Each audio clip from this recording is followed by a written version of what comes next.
Holy Gospel according to Mark. Glory to you, O Lord. The apostles gathered around Jesus and told him all that they had done and taught. Jesus said to them, "Come away to a deserted place all by yourselves and rest a while." For many were coming and going, and they had no leisure even to eat. And they went away in the boat to a deserted place by themselves. Now many saw them going and recognized them, and they hurried there on foot from all the towns and arrived ahead of them. As Jesus went ashore, he saw a great crowd, and he had compassion on them because they were like sheep without a shepherd. And he began to teach them many things. When they had crossed over, they came to a land at Gennesaret and moored the boat. When they got out of the boat, people at once recognized Jesus and rushed about the whole region and began to bring the sick on mats to wherever they heard he was. And wherever Jesus went, into villages or cities or farms, they laid the sick in the marketplaces and begged him that they might touch even the fringe of his coat, and all who touched it were healed. The Gospel of the Lord. Praise to you, O Christ. Sometimes I want to just get away from it all. It's too much. The overstimulation, the information overload, the screens everywhere. It's almost like a nightmare. You want to just clear your head and think. You finally close your laptop, you put down your phone, and you pull into a gas station. There's a screen babbling to you about something. You sit in the doctor's waiting room, and there's a home remodeling show on the screen. You're at the gate waiting for a plane, and CNN is on. You get into a taxi in the new city, and video clips are playing in the taxi. Stop. Turn it off. It's too much. Take me to a desert island to get away from it all. Of course, summer is a time when we get away. But then you come home from an overly scheduled vacation, and you need a vacation from the vacation, right? Or you know you shouldn't look at work email on your vacation, but you know it'll be worse when you get back and there are dozens and dozens of emails. So you peek, and you get sucked in, and there's a freaking mess you wouldn't have known about if you hadn't checked your work email.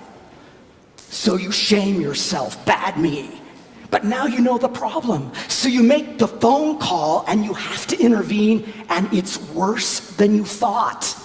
Because now it's on your mind, and now it's in your body, and now you don't sleep so well. But you're supposed to be on vacation. So you wonder about turning off your phone. But no, if you turned off your phone, what if there was an emergency? Or what if some big news story might break this week? Or what if you became bored?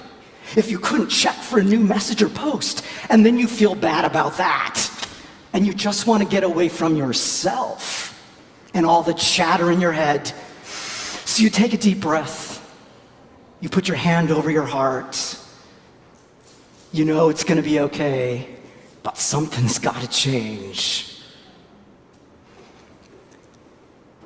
Jesus knows that his followers need to get away.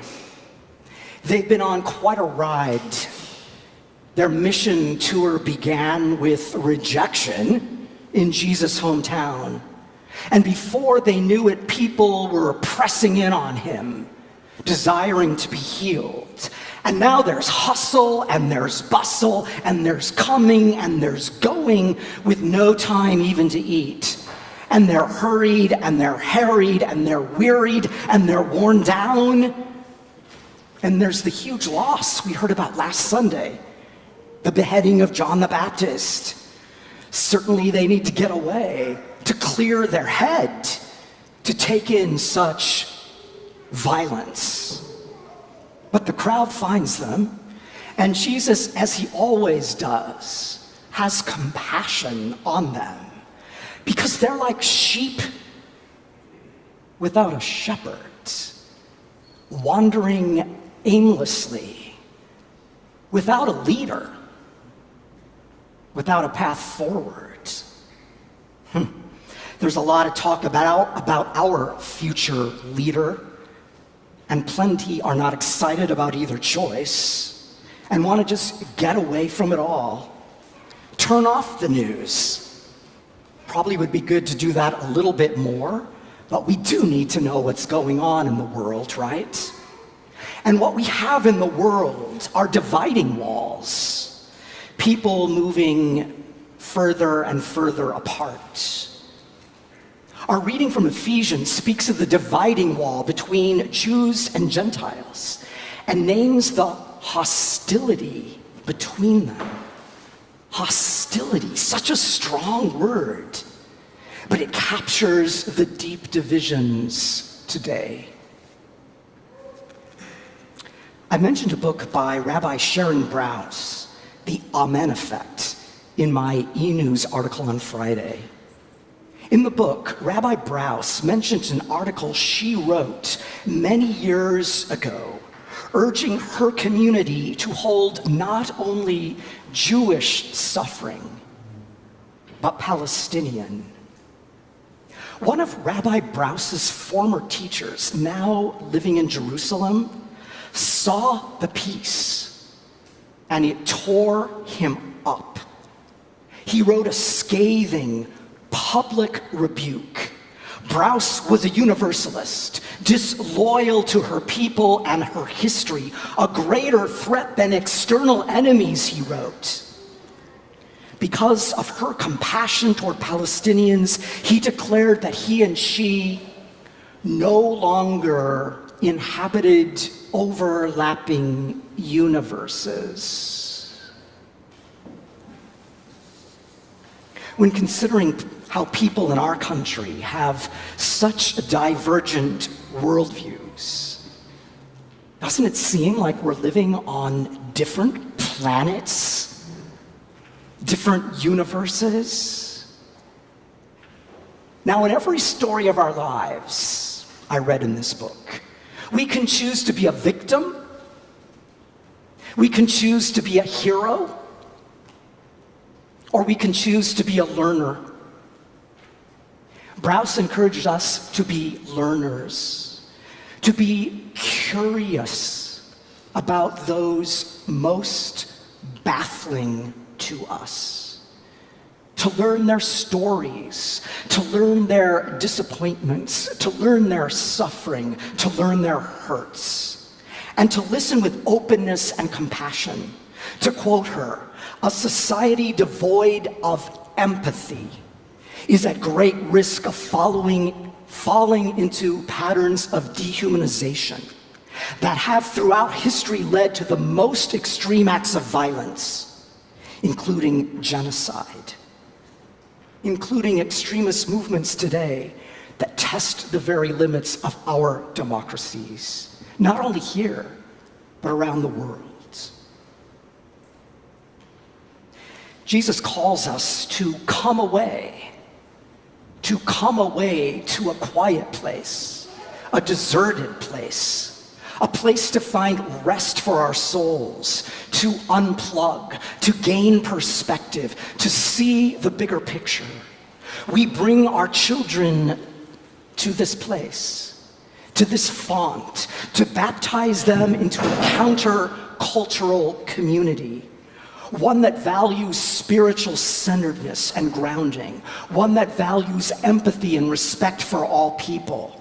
One that encourages us to be agents of reconciliation and peace. So think to yourself, in addition to church and this community, where is the place you get away for peace, for refreshment? Is it a place of vacation? Recreation? Is it a quiet place of meditation or prayer or a spiritual practice? Is it unplugged time with loved ones? Is it a walk by the lake or in the woods?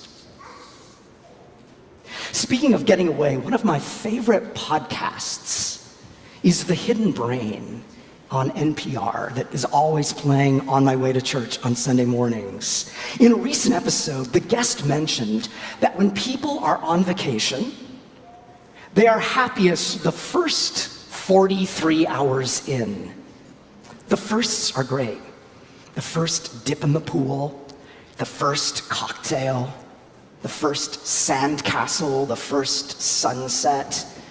But gradually we become accustomed to the novelty. It loses its sparkle. The same thing happens in our everyday lives, which is the invitation to get away. Because when we get away, we come home with new perspective. We are glad to come home, to see our everyday lives and the gifts of everyday life in a new way.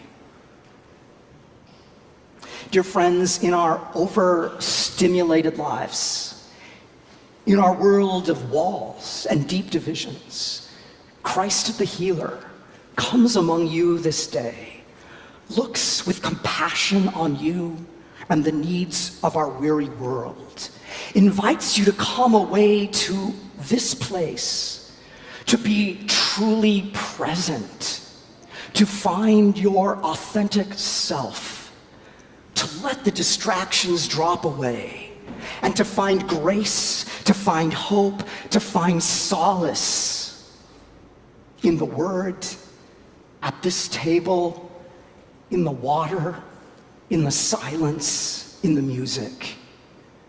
And after being away from it all, even for an hour, you are ready. You are ready. Amen.